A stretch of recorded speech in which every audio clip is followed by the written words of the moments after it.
Ang mabuting balita ng Panginoon, ayon sa aklat ni Isaias,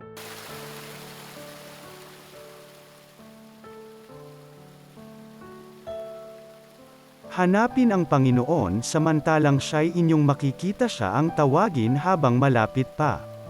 Ang mga gawain ng taong masamay dapat ng talikdan, at ang mga lakoy dapat magbago na ng maling isipan, sila'y manunumbalik, lumapit sa Panginoon upang kahabagan, at mula sa Diyos, matatamo nila ang kapatawaran.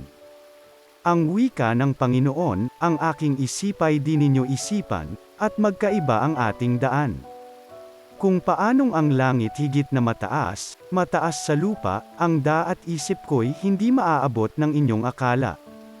Ang mabuting balita ng Panginoon.